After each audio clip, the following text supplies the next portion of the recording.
बल्दी division, रैन बाज़ार, पत्थरगट्टी, कुरमागोड़ा इन इलाकों में जोनल कमिश्नर साहब के साथ, सम्राट साहब के साथ दौरा किया गया।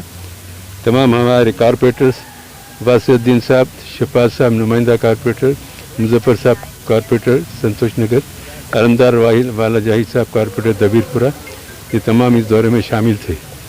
खुसूसन शेख फैज़ की कमान पे जहाँ दौरा शुरू किया गया, वहाँ पर कल रात की बारिश से जो नई रोड डाले हैं, वो नई रोड की वजह से साइड के गलियों में पानी उतर गया और रोड ज़रा ऊंची हो गई। तो हमारे जोनल साहब को बताया, उन्हें इंजीनियर्स को बताया कि यहाँ पे थोड़ी बाईपास लाइन डाल के एक मैनुअल बना दो, ये पानी जो सो गली में नहीं जाता, यहीं पास हो जाता। चुनाचे वहाँ दौरा करके निकल के मदीना नगर में आए। वहाँ पर नाले का काम जो चल रहा है, डिसमेंटल मकानात के मुनज़्ज़म करने का, उसका मुशाहिदा किया। तकरीबन 7-8 मकाना बाकी है वहाँ पर तोड़ने के, और उसके बाद रिटर्निंग वाल का काम शुरू होगा। अब जितने टूटे हैं वहाँ से काम का आगाज़ करने के लिए हमारी ख्वाहिश थी। जोनल साहब ने भी कहा कि फौरी शुरू कर दो रिटर्निंग वाल का काम। कल रात की बारिश से वहाँ पे मदीना नगर में और अतराफ़ के घरों में दीवार जो पुरानी हो, दीवार में से पजर के पानी बाहर और घरों में आ रहा था, जो घर में वहाँ पर मुनज़्ज़म हो गए, जिसको मुनज़्ज़म किया गया। बहरहाल एक रिटर्निंग वाल का काम भी अनक़रीब शुरू होगा और ट्रांसफार्मर की शिफ्टिंग का काम शुरू हो गया है। इंशाअल्लाह 1-2-3 रोज़ में वो मुकम्मल हो जाएगा। आरेजी तौर पर ट्रांसफार्मर को कहीं नस्ब करेंगे, फिर मुस्तकिल तौर पर उसको नाले के दूसरे जानिब नस्ब किया जाएगा। फुट ओवर ब्रिज और लंदन ब्रिज के काम का भी मुआयना किया गया। लंदन ओवर ब्रिज के पास एक मकान के अंदर पानी घुस रहा है ओवरफ्लो होकर नाले का। तो जोनल साहब ने बताया कि दीवार को चिपका के लगा के एक रिटर्निंग वाल तामीर कर दिए तो पानी घर में नहीं जाता। चुनाचे इंजीनियर्स को पाबंद किया, फौरी एस्टीमेट तैयार करो और ये काम जंगी खतूत पे फौरी शुरू करने का है। वहाँ से हम हाफिज नगर में फुट ओवर ब्रिज का मुआयना किए, वहाँ भी काम चल रहा है और काफ़ी वहाँ पे लोगों को सहूलत हो जाएंगी।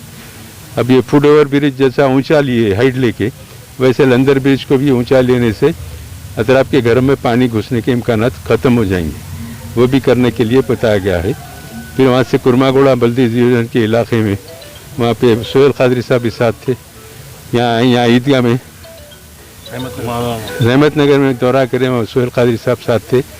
वहाँ पे आधी रोड SWD रोड का काम हुआ, आधी बाकी है। जोनल साहब ने एस्टीमेट फौरी तैयार करने के लिए कहा, उसकी मंजूरी देने का वादा किया। वहाँ से कुरमागोड़ा बल्दी डिवीज़न में ईदगाह मदाना पेट को आए। यहाँ पर ईद की तैयारी के ज़िम्मन में जोनल साहब को बताया गया कि यहाँ के जो भी इंतजाम है वक्फ बोर्ड के तहत होते हैं, लेकिन बैरूनी हिस्से में साफ़ सफाई, सैनिटेशन का और पाउडर का छिड़काव, ये तमाम चीज़ों का इंतजाम बल्दिया के, और ऑलरेडी बल्दिया से काम कोई गुत्तेदार को अलर्ट हुआ, तकरीबन 1.5 लाख का काम है, 1.5 लाख का काम है, वो कल से शुरू हो जाएगा।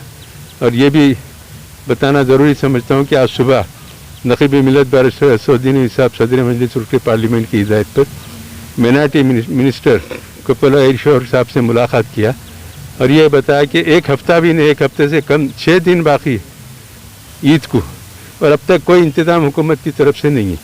ना ईदगाह मीर आलम में है, ना मदना पेट ईदगाह, ना किसी ईदगाह में। उनसे बोला कि भाई फौरी इंतजाम का आगाज़ करो। तो पब्लिक ईद मनाना चाहती है, ईद की नमाज़ पढ़ना चाहती है ईदगाह में, मसाजिद में। आप सदर साहब की हिदायत पे उनको पाबंद किया, तो वो फौरी चेयरमैन वक्फ बोर्ड से बात करे उन्हें फ़ोन करके और कहे कि फौरी काम का आगाज़ किया जाए। तो उन्होंने बताया कि हफ्ते के दिन ईदगाह मीर आलम का اور دوسرے عیدگاہوں کا دورہ کر ہمیں وہاں کے MLAs کے ساتھ انتظامات کا آغاز کر دیا گیا ہے. انشاءاللہ وہ دورے کر کے پھر مزید انتظامات میں تیزی پیدا کی جائے گی. وقف بورڈ سے مادانہ پیٹ عیدگاہ کے لیے، میر عالم عیدگاہ کے لیے یہ تیاری کے ضمن میں کچھ رقمی منظوری ہونے کا انہوں نے اطلاع دیا، اور مجھ سے بھی چیئرمین صاحب بات کرے اور کہا کہ ہفتے کے ساتھ ہی یہ دورے کر کے ہم کاموں کا مکمل طور پہ آغاز کریں گے. بہرحال عید الاضحیٰ منائی جائے گی. عیدگاہوں اور مساجد میں نماز سوشل ڈسٹینس کو برقرار رکھتے ہوئے ادا کی جائے گی. اس ضمن میں جو ضروری انتظامات ہے وقف بورڈ کے علاوہ بلدی، برقی، آب رسانی، پولیس، ٹریفک پولیس، لائنر، یہ تمام کے انتظامات ہے، اس ضمن میں بھی نمائندگی کی گئی ہے. انشاءاللہ حکومتی سطح پر یہ تمام انتظامات کیے جائیں گے. اس سے ہٹ کے بارش کا سیزن ہے، روزانہ بارش تیزی ہو رہی ہے، گھروں میں پانی گھس جا رہا ہے، نالے اوور فلو ہو رہی. ہمارے پورے کاؤنسلر صدور متوازن رات کو 3 بجے تک، 4 بجے تک پھر کے پانی کے متاثرہ علاقوں میں کام کر رہے ہیں، مصروف ہیں. انشاءاللہ آج سے ایمرجنسی اسکواڈ بھی ان کے ساتھ رہیں گا، کام کریں گا. رین بازار بلدی ڈویژن کا ایمرجنسی اسکواڈ رین بازار ڈویژن میں رکھیں گے. ان کے نمبر کارپوریٹر کے پاس، صدور متوازن کے پاس رہیں گے. جہاں کہیں بھی ایمرجنسی کی صورتحال پیدا ہوں گی، فوری ٹیلی فون کر کے ان کا عرب پیدا کر کے ان کو طلب کیا جائے گا، اس سے کام لیا جائے گا. بہرحال ایک تمام بلدی ڈویژنوں کی ہمارے کاؤنسلر صاحبین اپنے اپنے ایمرجنسی اسکواڈ کے نمبر رکھ کے ان سے رابطے میں رہے، ایمرجنسی میں ضرورت پڑی تو ان سے کام لے سکتے ہیں. شکریہ.